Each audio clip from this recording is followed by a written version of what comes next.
Even before I could read, I was in relationship with the Bible and embraced it as the story of a love affair, of God's love for the whole world, the whole creation. I've never relinquished that conviction.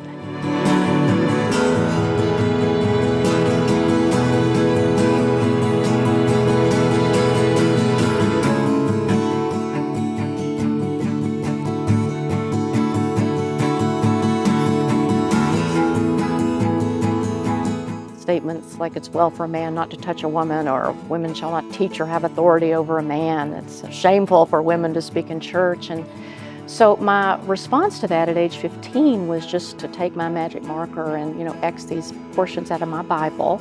Those who know me have heard this story, but that even didn't suffice when I came to Ephesians 5. When I came to Ephesians 5, I got out the scissors, that these words had to be excised from my personal canon of Scripture. So one thing that seminary helped in that regard was I did learn to have a dialogical relationship with Scripture, that exegesis was all about dialoguing with the text, even wrestling with the text, arguing with the text at points.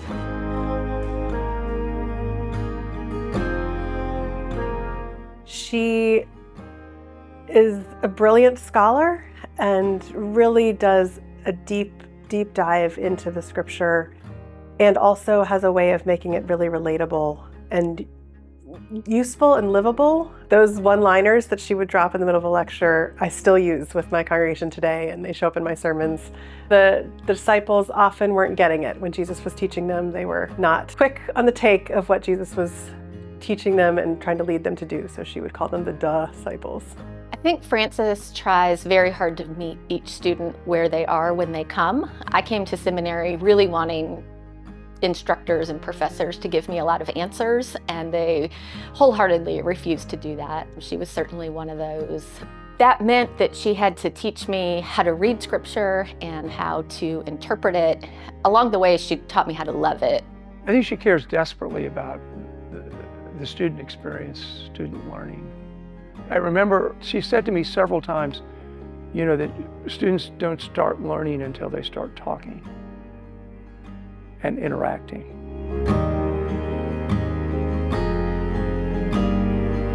Always trying to seek the best way forward, and I dearly appreciated that as a president of the institution. She's one of the best teachers I've ever witnessed.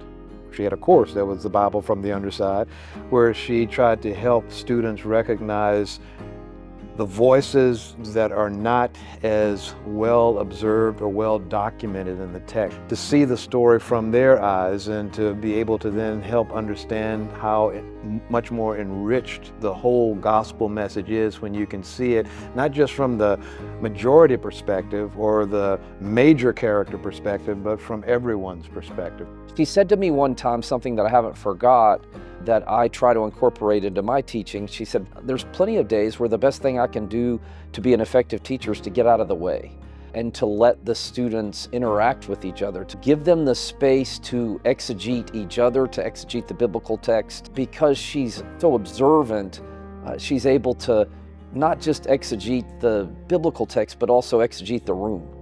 And that's a really important and, I think, rare combination of gifts.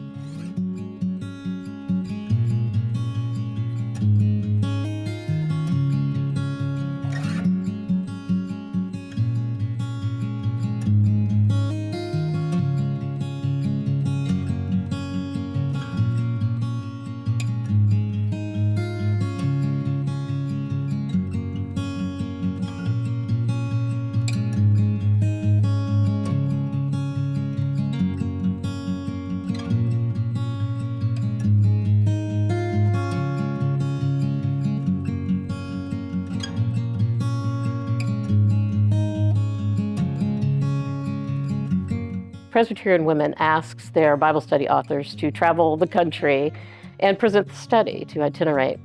And Frances did this in such a way that the women really engaged with her. Her teaching ability, of course, appealed to the women. She was interested, she was engaged, and they just enjoyed being in her presence. How formative that was, just to be able to travel around the church, be in the company of Presbyterian women who were studying these books with real seriousness and dedication. And that formed me as a teacher and a scholar. I did go on to write short commentary on James.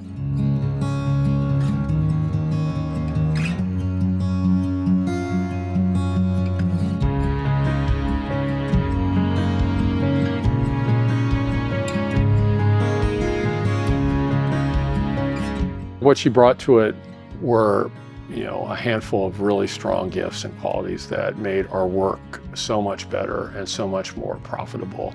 And I think also benefited the broader church, not just the work of the task force, but modeled for the church what this process of how we work together and live together in contentious times can look like. I would say participation on the task force on the peace, unity, and purity of the church from 2001 to 2006 was one of the most profound and informative experiences of my life. I think what we all realized, we've been so busy speaking the truth about the issues that divided us, we hadn't been listening to each other. So a profoundly important learning experience in the art of listening to people who disagree with you, finding that actually your caricatures of them may not be accurate. You may actually be bearing false witness against fellow Presbyterians with whom you disagree, that we actually may have more in common than we had realized. And so, yeah, really important learning experience. I'll always be grateful for it.